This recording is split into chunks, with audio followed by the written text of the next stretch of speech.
Track, track.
Est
personnes qui ont été arrêtées.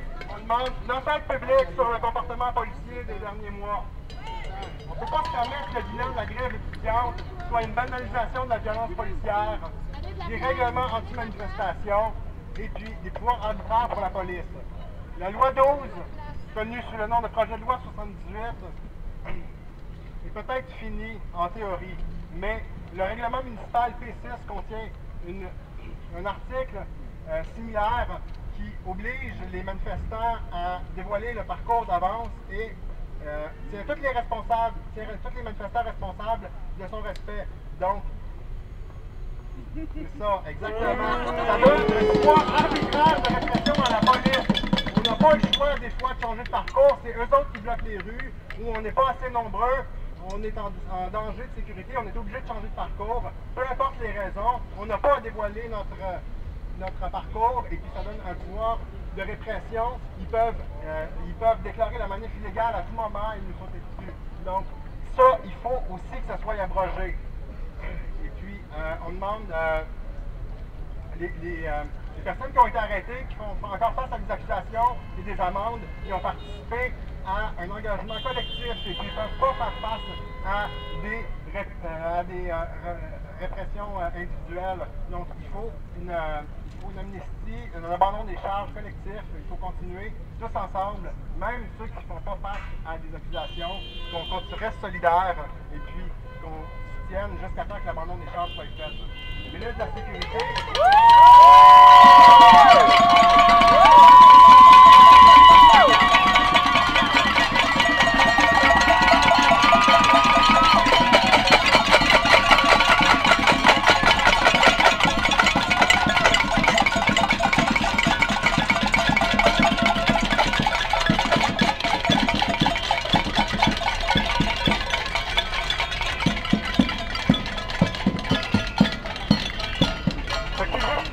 Le gouvernement n'a pas voulu répondre à nos demandes encore. Et puis le ministre de la Sécurité dit que les policiers ont généralement fait un bon travail et que c'est des bonnes bourrites isolées. Mais c'est pas vrai.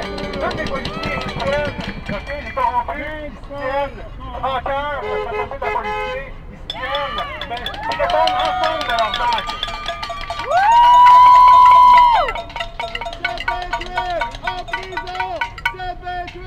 En prison! En prison! En prison!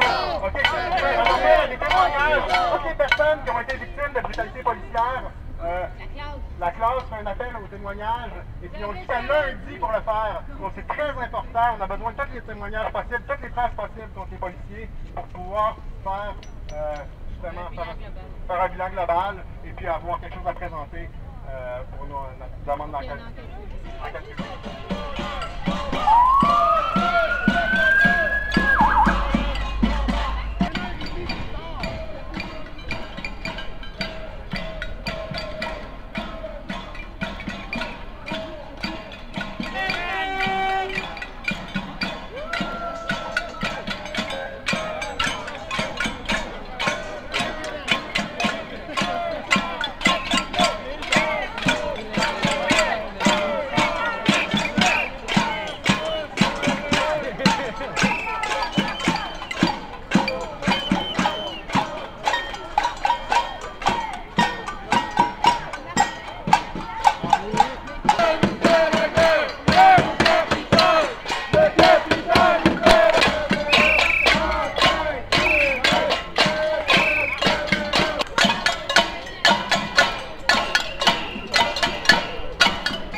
en a qui ont fait du bruit parce qu'on a un message à passer, parce qu'on a quelque chose à dire.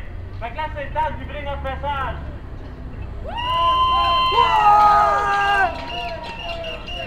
Moi, c'est François, puis je m'implique dans la PAC, l'Assemblée populaire autonome de Villeray, depuis cet été. Nous autres, on a été bien inspirés par la lutte des étudiants et des étudiantes, puis on s'est promis une couple d'affaires. On s'est promis que plus jamais on se laissera endormir par les politiciens puis les médias qui sont au service des élites puis des riches.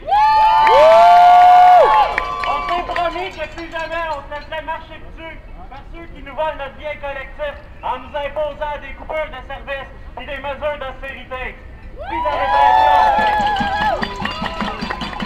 C'est pour ça qu'on voulait prendre l'occasion pour vous mettre en garde contre les belles promesses qu'on s'est fait faire dernièrement.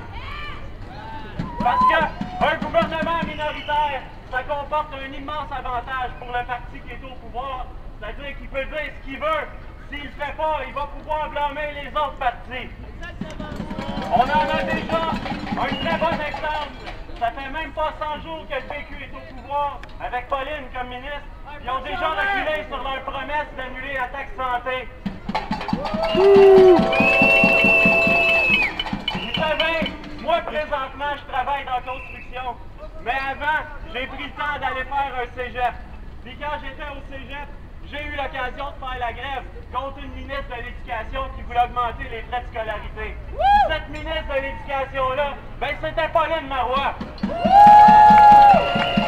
C'est pour ça que même si Pauline a fait avoir l'air bien gentille, c'est bien important qu'on reste vigilants et vigilants, qu'on reste mobilisés pour défendre ce qui, dans le fond, nous appartient. Il ne faut pas faire confiance au PQ si on veut défendre nos droits, si on veut même en demander plus. Il faut tout d'abord et avant tout se faire confiance à nous-mêmes, puis prendre les choses en main. Ouais! D'ailleurs, parlant de ça, moi j'aimerais inviter tout le monde à observer de plus près le merveilleux exemple que les étudiants nous ont donné ce printemps. Parce que vous savez, occuper le terrain et faire du bruit, c'est bien, c'est très bien, mais c'est pas assez. Les étudiants et les étudiantes, eux autres, pour gagner, il a fallu qu'ils fassent plus que ça.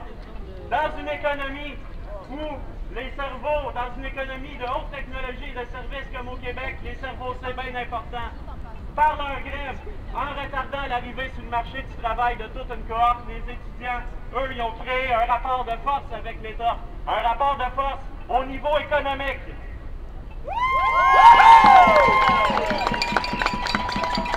C'est ça qui les a fait gagner plus que n'importe quoi d'autre.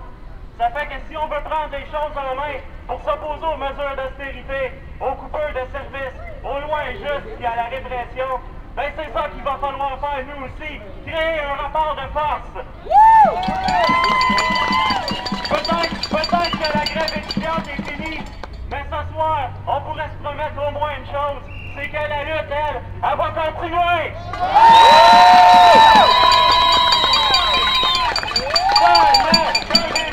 Continuons le combat! Ce n'est que le début! Continuons le combat!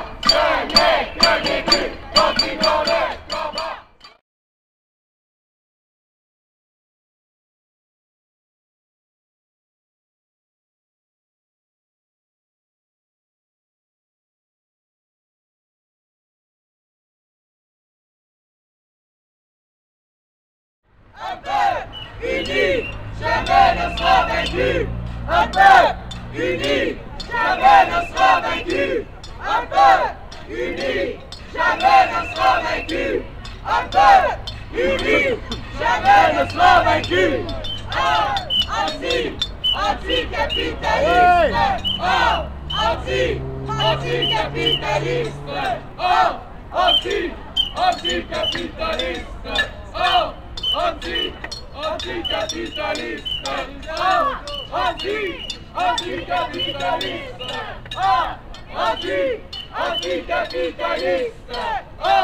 Anticapitaliste! Anticapitaliste! Travail, consomme, il ferme ta gueule! C'est quoi le message qu'on passe au maire? Travail, consomme,